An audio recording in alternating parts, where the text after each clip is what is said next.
Hello, puppy crew. Welcome to today's episode. And today I'm going to be talking about 5 things that Abby Shapiro will not apologize for being a conservative woman. Being a conservative in today's day and age, you are constantly in a position where people call you the worst names, try and cancel you, and want you to apologize for everything you believe in. My God, conservatives are really getting some mileage out of this cancel culture, aren't they? I will not apologize for the beliefs I hold because, here's the thing. They're not wrong, and I don't need to. I don't need to bow down to the mob just because they threaten to hurt me if I don't. What on earth is she talking about? This insane victim complex that conservatives have while simultaneously talking about victim culture, etc., etc., etc. They love to feel persecuted. It's so bizarre to me, but they absolutely love it. It is almost a kink at this point.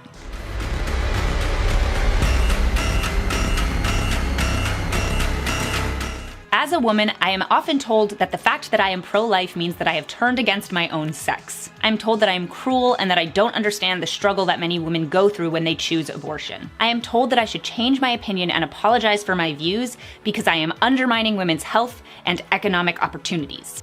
Okay, so she's just laid out a lot of criticisms. Let's see how she responds to those. I am not cruel. I am not saying these things because I don't understand the struggles that women go through when they're in that position.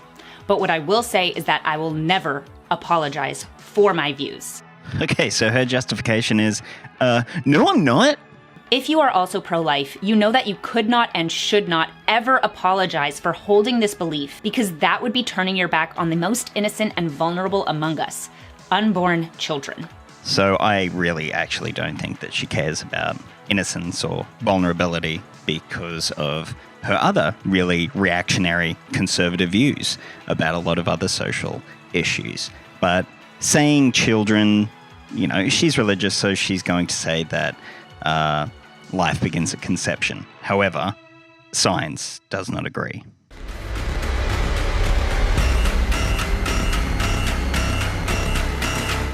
The second thing I won't apologize for is being a champion of marriage. In 2020, loving marriage for everything that it does for society, for men and women, and for children is something that you increasingly have to apologize for.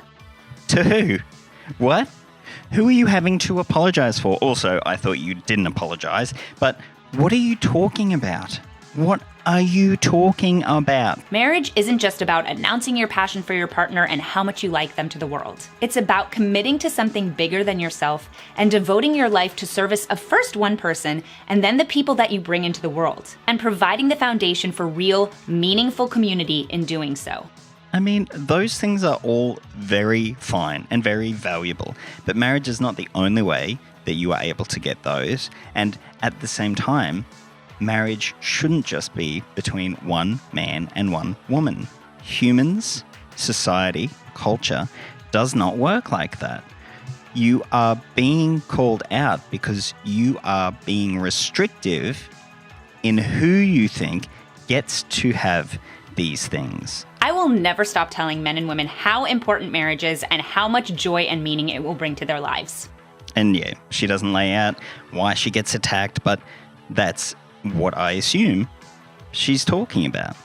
That people say, hey, it's not just for one man and one woman. And she believes that it can only be for one man and one woman. And that is the problem, Abby. Oh my God.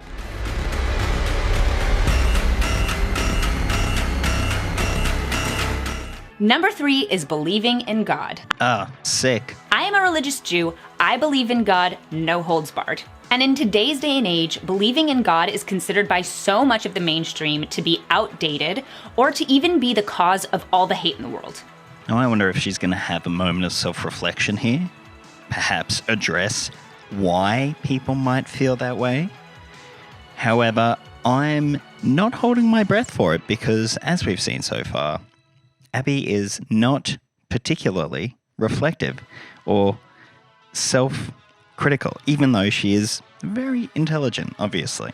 But I will never apologize for my faith. I will never apologize for being Jewish. God and religion bring so much good to the world, and the people who then go on to say that it is terrible, we should get rid of it, are the same people who have benefited from its existence in the first place. They have no idea how privileged they are to live in a society that was shaped by our forefathers' faith in God. I love that conservatives can understand issues of systemic privilege when it comes to their favourite gree-grees, their lovely little talking points, but never when it comes to people being murdered by police, perhaps. All of us, every single person alive today, benefits from Judeo-Christian values because that is what our morality is built on. Wait, I thought her brother was the cool kid's philosopher. Could it be that he and, by association, the people around him have actually no idea about philosophy at all? People think it is so easy to reject all religion, but also think they would still be able to keep the Judeo-Christian values that we all benefit from because they think that morality is common sense. Yeah, man, you wouldn't even be able to excuse civilian casualties if you didn't have Judeo-Christian values. Oh, come on, guys, keep up.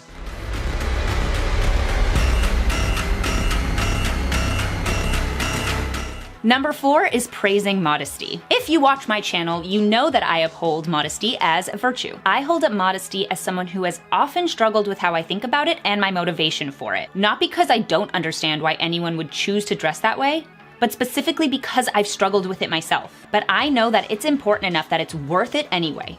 This is the first time I feel a little bit of empathy for Abby.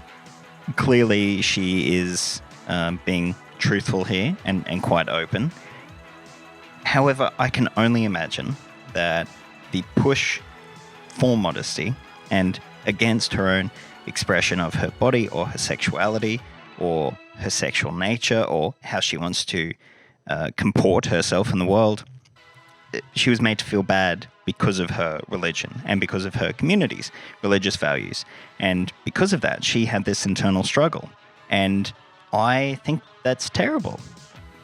That's really sad that she was made to feel this way and she had to struggle to overcome, the way that she wanted to present herself. People want me to apologize for sharing why it's important to dress modestly, why it's important to respect the people around you, why it's important to respect your own body, and why it's important to understand the power of your sexuality. They want me to stop telling people what to do. But here's the deal.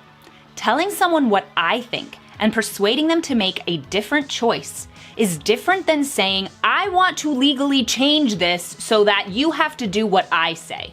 So before she was able to point out the privilege that people in Western societies have because of Judeo-Christian values, however now it's only a consideration when there's going to be legislation around it.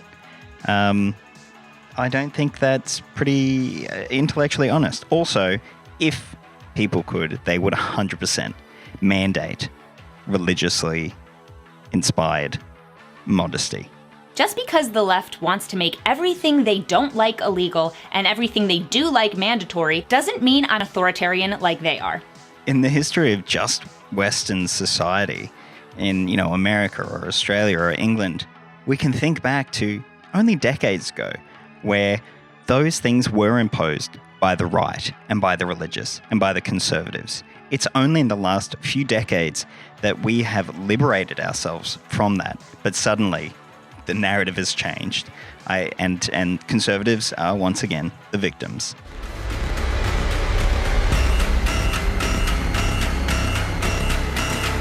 The fifth and last thing I won't apologize for is loving America. Boo. All right, I'm Australian, so I don't have to even pretend to pay any sort of lip service to notions of Americanism or American exceptionalism or anything of the sort. So we're going to stop that there. If you made it this far, thank you so much. I want to give a big shout out to my patrons. In Puppy Preschool, we've got Ben Davis. My guard doggos are Jordan Mark and Tristan Hennessy. And to A. Zeitlo, Jackson Orville, and Dangwin, you are very good boys. If you'd like to support what we're doing here, head on over to patreon.com/onlydogonleft to check out what we have on offer. Or if you'd like to make a one-off donation, you can head to streamlabs.com/onlydogonleft. Thanks very much. See you next time.